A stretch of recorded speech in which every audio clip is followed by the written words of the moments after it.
話說上2個禮拜啦，我屋企嗰棵檸檬樹嚟咗2個不速之客啊，就係呢2條大肥蟲啊，佢哋食晒我棵檸檬樹咁滯啊，你睇佢哋幾肥，仲好得戚咁同我 say hello 啊，因為我都第一次遇到，於是我就上 Threads 問網友嘅意見，好多網友話佢哋有可能係鳳蝶嘅幼蟲啊，而且放喺出面嘅話，好大機會會俾雀仔食咗噶。喺唔忍心嘅情況之下，我決定將佢哋收編。一開始放入樽度，我都覺得有啲細，於是我就決定幫佢哋搭建一個舒適溫暖嘅屋企，希望可以幫佢哋成功孵化，長大成蝶。我仲整咗2棵人工嘅檸檬樹入邊。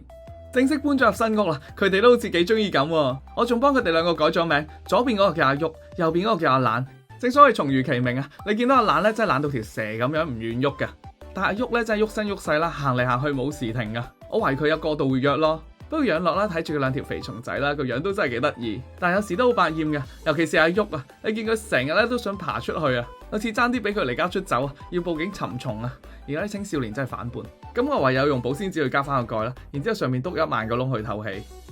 睇你點樣去離家出走。